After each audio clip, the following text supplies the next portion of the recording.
today of all days? Don't say a word. Okay. But why is it black? Extra crispy, my favorite. Have you figured out what day it is yet? Of course, hon. Happy, anniversary? No. You know, back in my day.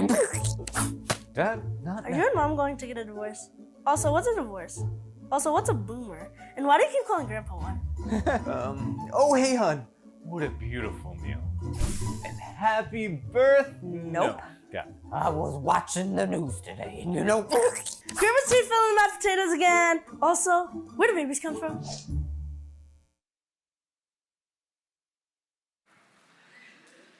All right, so this week we're in the third part of a series called Awkward Dinners. If you're new here, what we like to do is we take our messages, we group them together under some common theme. We call it a series. And so this is the third part of the series. We're talking about awkwardness, some awkward situations that Jesus found himself in. And sometimes these situations are awkward because of something that was said. Sometimes they're awkward because someone needs to say something, but each time there's a pretty powerful lesson. So I'll tell you a little awkward story. And this isn't technically a dinner, all right? But it's up there in the most awkward moments of my life. So when I was in 8th grade, I wasn't really making great decisions. I wasn't doing well in school, and I wasn't doing well with just my, ethical choices. And so my parents decided they were going to send me to private school, all right? By the way, my parents, today is their 40th anniversary. It's very exciting. Yes. They say that like hardship a lot of times can keep people together. And I think that I was that hardship that kept them together. So they decided they're going to send me to private school. And a private school with like an element of faith to it because that was going to straighten me out. And so we started going around to different schools, and I'd interview, and we'd get a tour. And we went to this one school, and there was an administrator that took me around the school with my parents and showed me things. And then at the end of the tour, we went back to his office. Now, at this point, he didn't seem like particularly thrilled that I was considering going to the school, and I wasn't particularly thrilled with the idea of going to the school. And so, we were kind of picking up on that vibe. And I don't know if that's what led to this situation, but we were talking, and eventually we get to the point, there's 4 of us in the room, we get to the point where we're wrapping things up, and he's like, all right, well, that's pretty much it. Before I let you go, let's pray together, which is not like a thing that I was doing in 8th grade. And he looks at me and he goes, Lou, please pray for us. And he bows his head. And I'm sitting there like, all right, I don't really know what to do. I make eye contact with my parents for like a second. They look at me like, good luck, And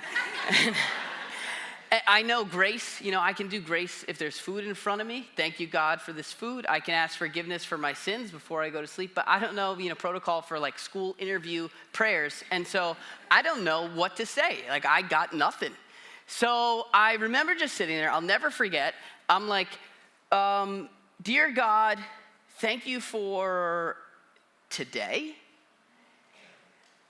And then we just sat there. I'm not kidding. For a good 2 to 3 minutes in dead silence. It was so awkward and uncomfortable. I think God was feeling awkward during that prayer.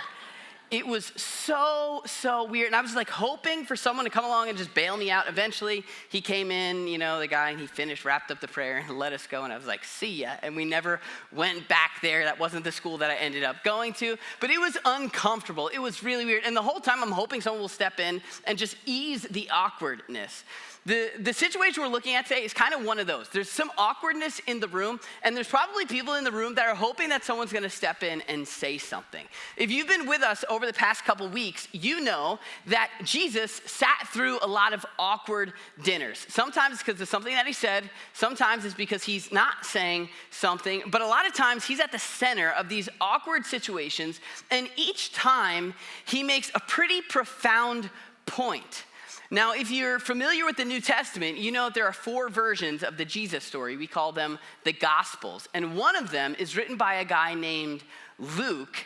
And Luke, it's almost as if he loves writing about these awkward dinners because he records the most of them. And what you need to know about Luke, if you weren't here the past few weeks, is that Luke is writing to people who wouldn't consider themselves part of that religious community. It was a group of people we refer to as the Gentiles, which basically just means they were not Jewish people. And so he's writing to people who probably were keeping God at an arm's length or definitely didn't feel at home in, the religious world. And so if you're here today and church is a new thing for you and you're uncomfortable like even being in the building because typically it's not for you, Luke is writing to people. He was writing to people like you, and he wants his readers to see the way Jesus interacts with people that don't perfectly fit the religious mold. At this first banquet, this first dinner that he goes to, there's this group of people. They're known as the tax collectors. Now, they're referred to by the religious people as at this party, there's tax collectors and there's sinners. Like, tax collectors were so bad, they get their own category apart from sinners, right? People at that time could not stand them. And it wasn't because they didn't like to pay taxes. It was because these people were seen as thieves, traitors, like they were the lowest in society because they had betrayed their own people. And yet Jesus goes to a party with them. In fact, he invites one of them to join his crew. And in eating with them, he's showing really a crazy level of acceptance. What he's communicating is, you're good with me, to these people. It's a message no one expected him to say or communicate. He shows them what we called radical acceptance. Even though your way of life doesn't fit what everyone thinks it should be, even though you're not doing the best for society, you're good with me. And it throws a lot of people off. This is what we call radical acceptance. There's a word for this. We call it grace. It's undeserved favor. This idea that he's in your corner whether you deserve it or not, whether you fit the mold or not. There's this genuine desire, this yearning for your good. And so what we said, like the big takeaway, that the week 1 was a big, complicated topic, and so you might want to go back and listen to it if you missed it. But what we said is that if you're someone who hasn't been part of the church and you have not received this message, that Jesus offers radical levels of acceptance, that is like independent from your behavior, then that's our fault. That's on us. We say we believe that grace is like the basis for life change. That's a huge, huge thing. And so the religious people at that time had a problem with Jesus for accepting these people. And the message that he communicated to them is like, we've all got these issues. You're one of these people. Then the next week, last week, we talked about a similar situation, but this time the party was at the house of a religious leader. And it's interrupted by someone who's not part of the religious community. There's some speculation. People who study this think maybe she was a prostitute, but in the passage she's referred to simply as sinner woman. Like a sinner woman shows up, she washes Jesus' feet with perfume and wipes it with her hair, which seems nuts to us, but for them it was this display of honor. And Jesus accepts her. And the religious teacher there just doesn't get it. He's like, does Jesus not know who she is? But he offers this, not just radical acceptance, but what we call extreme forgiveness. And then he tells this story, to make a long story short, where he basically communicates that he cares more about the debtor than the debt. Like, we've all got issues. We've all got shortcomings. He cares more about the person than the action. And so if in this series, if we're talking about making room at the table for everyone, then the message from last week was that at that table, all are welcome, but none are deserving. It's a level playing field. Those are the last 2 weeks. Like I said, you might want to go back and listen to those if some of that's challenging for you, because we unpacked that and I don't have time to share all the details. But in the time we have this week, I want to talk about really, we're going to look at a dinner scene, or actually a scene before a dinner, that gives a lot of clarity to issues like this. Like if you're like me, over the past 2 weeks, maybe you're sitting here asking a lot of questions. Like maybe you're wrestling with what this looks like practically. You know, like if you step back and think about it, in both of these stories, Jesus goes like really easy on one group of people, the people in society that are not contributing to the good of society, and he's pretty hard on the people that are in the religious crowd. Like, yes, they're being judgmental, right? And that's a problem. But they are trying to do the right thing. And so if you're like me, like I'd read those for a long time. I'd read those and be like, okay, so what's the message here? Fine, maybe I don't judge them, but then should I just go become like a tax collector and get rich by ripping people off? Is that the message there? Like just do whatever you want? Exactly.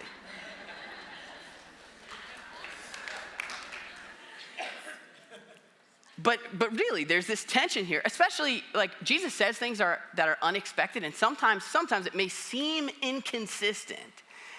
But really, like if you're trying to apply this stuff to your life, and you're trying to figure out what to do yourself and maybe how to perceive the actions of other people that don't believe what you believe, then it's important that we bring some clarity to this. Like, is there a formula? Is there a framework? Is there a lens through which we can see things that might clear the fog? And I would suggest that there is, and it's at this next meal that Jesus kind of introduces this or clarifies this idea. It's one of those stories, it seems insignificant, but the implications behind it are monumental. And if you're someone who has had like a bad experience in church, it may be because the person who presented Christianity to you, intentionally or unintentionally, missed this framework or this formula or this approach to following Jesus. And so here's the story. We'll jump right in. It says this. It says, as Jesus and his disciples, these are the people that followed him around everywhere. Disciple means student. They wanted to be like him. Jesus and his disciples were on their way. They're traveling. He came to a village where a woman named Martha opened her home to him. Now, at this point in the story, Jesus is so well known, it's hard for him to travel. He was followed not just by his 12 disciples, but by dozens and dozens of people, sometimes multitudes of people. And so where he's going, there's a crowd. He probably planned to stop at this woman Martha's house. Now, if you know some of the rest of the New Testament, you might know that Martha had a brother named Lazarus that Jesus was friends with, and also had a sister named Mary. So Jesus stops at Martha's house, and it says she had a sister called Mary. We're about to see a little bit of a contrast here. Now, Luke dives right into the details of the story. He says, this is what happened. Mary sat at the Lord's feet, listening to what he said. That was the posture of Mary. Now, if you were with us last week, you remember Jesus had his feet cleaned with perfume. Here's another woman at the feet of Jesus. Like, what's the deal? You know, why is there another lady at Jesus' feet? Well, we know from last week, because of all his perfume, his feet must have smelled great. But aside from that, this idea of sitting at the Lord's feet, or of sitting at someone's feet, was actually a phrase used to describe the posture of a disciple. A disciple, well, like I said before, was a student. And when there's a disciple, there's this implied rabbi. It's like a 1-2 relationship. And a disciple would sit at the feet of his rabbi. She may have literally been sitting there, or she may have just been listening, but it's this expression to say that Mary is doing what a disciple was doing. So picture Jesus in a room, he's teaching a bunch of people, and Mary's there. Right? This is where the awkwardness is introduced. You and I are just like, okay, cool, she's listening to him. Jesus tells great stories. We know that. Maybe she wanted to hear. But at that time, in that place, women were not disciples. Eventually, there were a lot of women disciples that followed Jesus, but at that time, that was totally not the norm. And so it's as if she was in a place doing something she shouldn't be doing. People are feeling uncomfortable, and Jesus isn't kicking her out. And so she's sitting there listening. Now, on top of it, she's at her sister's house who's hosting all of these people. Jesus had a crowd following him. And Martha's got to entertain. Now, culturally, at that time, a woman's honor, both socially but also spiritually, like religiously, was dependent on her ability to be a good host. Hospitality was a huge value in that culture. I'm not saying that's the way it should be. I'm saying that's how their culture was. And so Martha has got to take care of these people while Mary is sitting and listening to Jesus. And so it says, Mary sat at the Lord's feet listening to what he said, but Martha was distracted by all the preparations that had to be made. There's a lot of people there, and she's got to entertain them. And so here you have this contract, one sitting and listening, and the other one's working. This word here, like preparations that had to be made, it literally says in the original language, she was distracted by much service. And this, for me, is where things could get confusing. This idea of service is something that Jesus elevated. He had taught in other places, if you want to be great, you got to be a servant of all. He said he came to serve. Paul would come later and say, when you serve, serve wholeheartedly. Pour your heart into it. And that's what Martha's doing. She's giving everything she has to serve Jesus. And Mary's sitting and listening at a time when it wasn't appropriate for Mary to be doing that. And it would have been uncomfortable for Martha and for all the guests. Like, what is she doing? And so Martha voices that. She approaches Jesus. It says she came to him and asked, Lord, don't you care that my sister has left me to do the work by myself? And she's probably not accusing him. She's probably like asking for clarification. Like, don't you see a problem with this? In fact, she goes, tell her to help me. Like, feel free. Excuse her from the conversation and tell her to help me. She's got a problem with this. Now here again, okay, if we could jump to like the interpretation and application side for just a second. Here again, this is the posture of a lot of people in church, right? Martha she's doing the things that need to be done. She's doing the necessary things. She's doing all the doing things. She's serving. And she looks over at someone who's not doing all the right things. And she's like, are we just okay with this? Isn't she neglecting the thing that needs to be done? What about all that you said about serving people and being great? Don't you care? And Jesus clarifies for her, like very compassionately, patiently. He says, he repeats her name. He says, Martha, Martha. He's incredibly personable. The Lord answered, you're worried and distracted. You're worried and upset, anxious about many things, about a lot of things. But few things are needed, or indeed one. You're feeling like there are a lot of necessary things. There are a lot of things that need to get done. There are a lot of boxes that need to be checked, but there's really just one. And then he says, what's that one thing? Mary has chosen what is better, the better portion, it says in another translation, and it will not be taken away from her. So he points out to her, Martha and to everyone in the room, Mary is doing the right thing. What she's doing is what's actually needed. What she's doing is the necessary thing. If I were there and I were Martha and I was like in a mood, I might have said, well, I guess the potatoes will mash themselves, you know? Like, who's going to do the work?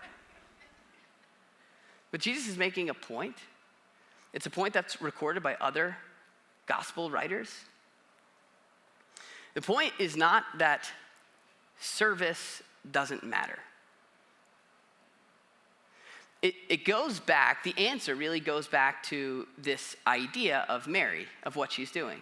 She's sitting at the feet of Jesus. She is doing what a disciple does. Now, disciple, that's not a word we typically use outside of the realm of church, but like I said, there's disciple, which means student, but the difference between our concept of student and their concept of a disciple was relationship.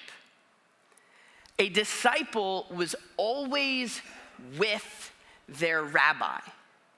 A disciple would get to know their rabbi. It's why Jesus said, like from the start, like what you're doing, you just come. Just follow me, literally. Follow me. Just get to know me. Learn from me. And he would literally just bring them around and talk to them and teach them, and they would listen, and they would get to know him. The idea of discipleship, we can say discipleship is built on relationship. In other words, the necessary thing, the place to start when it comes to following Jesus, the necessary thing, the thing that is needed is not serving him. It's knowing him. That is the place to start. And that's the point he's making here with Mary. She has picked the necessary thing. And this is how we need to understand the way that Jesus operates.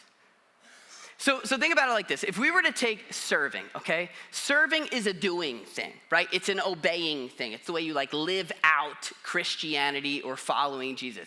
It's the doing. It's the obeying, right? Obey. And a lot of times, this is where we start. But what Jesus is saying here is that we can't start here. Because why? Because you don't obey someone you don't trust. And you don't trust someone you don't know. And you know this. Have you ever been asked to do something that maybe is outside of your comfort zone? It's not part of the norm. You've been asked to obey. You turn and you look to lean on trust. Right? Well, she's asking me to do that. He's asking me to do that. I'm not totally sure if I feel comfortable to do that, but I trust him. I trust her, so I will. Why do you trust her? Well, because I know her. And when we follow that progression, it feels natural. In fact, the more you get to know someone, the more you trust them. And the more you trust them, the more willing you are to listen to them, which is why Jesus started with, just come and learn from me. Start here. Sometimes in the church, we start with people outside the church. We start here. And we're like, hey, you need to obey God. God has said some things and you need to do them. And that never feels right. In fact, I'm willing to bet there have been times in your life, maybe it was in school, maybe it was at work, but maybe you were told you needed to obey someone you didn't trust. And you didn't trust them because you didn't know them. And maybe you did it. Maybe you forced yourself, you pushed yourself, but it never feels natural. It certainly doesn't feel good, and it always feels like you're swimming upstream. Because this is the way that we're wired. This is how we work. And this is, if you see the way that Jesus interacts with people through this lens, things start to make sense. Why is Jesus so patient with these people that have been totally shoved outside of the religious community? These people that are actually causing harm to society. He's saying, like, step one, get to know me. I'm not gonna jump into your life and start policing your behavior before you know me. Because if you don't know me, you don't trust me, and it's not reasonable to expect you to obey me. John writes in his gospel, John was a friend of Jesus, and he writes like, this is eternal life, right? This is following Jesus. This is life to the full. This is how it works. He says that they may know you, the one true God, and Jesus Christ, who you've sent. That they may know you. No. The Apostle Paul, who came later, writes to a letter to a church in a city called Philippi. He says, like, all the good that I've done, everything I've done, all the rules I've obeyed, all the progress I've made, all the like gold stars on my chore chart, they're garbage compared to the surpassing worth, he says, of knowing Jesus. Knowing him. Why? Because that's where it all starts.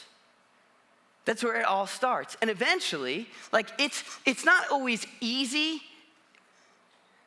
to obey someone, but if there's like trust, there's something to stand on. There's something to put your weight into. It's not something that we can skip. One of my family friends at one point, we were sitting together, like watching a football game. And this is somebody who's had like a so-so relationship with the church. He's been beat up a little bit by a lot of Christians. And we're talking about the world and things that are going on in the world. And he's talking about how rough things have gotten and how bad things are getting. And he looks at me and goes, well, this must be really hard for you. And I was like, why? And he goes, because you're a pastor. And I was like, yeah. And he goes, well, it's your job to get us all to stop sinning. I was like, no. Like, it's my job. And like, if you're a follower of Jesus, it's your job to point people in the direction of Jesus, to show people that he's good. It's why Paul said, whether you eat or drink, do it all for the glory of God. It means like, do it all to show people what he's really like. Because once people get to know him, well, then maybe there starts to develop this desire or this ability even to trust him. And when you trust someone, it's easier or more natural at least to listen to them. Maybe you've been trying to do the Christian thing and it has never felt right. Maybe it's because you've been told, obey, obey, obey, obey, obey. And you were never given the permission to just like sit at his feet and listen and ask real questions and express real doubts and hesitations and then maybe take a step in that direction. That's why we care so much here as a church. It's why if you've been here, you've heard me say this 100 times, you can belong before you believe. Like, this is why. This is the framework. Because we don't go after someone with obey or even with trust. We start here, like just sit, just listen, just take it in.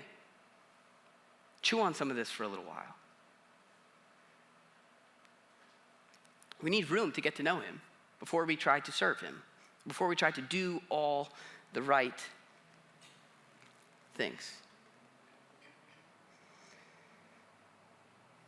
Your feelings, your willingness, your ability even to obey God is directly connected to how much you trust him, which is directly connected to how well you know him.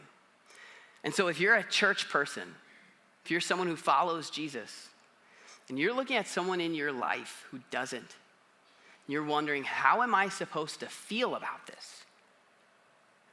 You can't expect someone to obey God like you do if they don't trust him like you do, if they don't know him like you do. And so the answer is to make room at the table. Give people a place to sit and listen. And let God change the heart. I'm gonna ask the band to come back up here. We're just about out of time, but for me, like the reason why I like care so much about this is not only because I've seen it work, but I've experienced it myself. When I was sitting in that office in 8th grade, I had really very little idea of who God was, very little interest in obeying. And really what I needed was this space to just ask some questions for myself. And eventually I was given that. But before that, maybe you've been here, before it, like I would keep for myself, keep starting with obey. I get to a place in my life where I'm like, okay, I'm gonna try and do this. Let me try to obey. And it would be all right, but it wouldn't feel right. And eventually I'd get tired and wear out, and then I have to like fail. And then a little while would pass, like, okay, let me try and start again. And I'd like try and obey. And it would go well for a little while, and then it would like fizzle out, and it never felt right. Until like very early in college, even some like leaving high school, I started for myself to want to know. I started keeping a journal, and I even wrote in there, like on the front page of the journal, I want to understand. Not I'm gonna try and obey, but I want to know this for myself.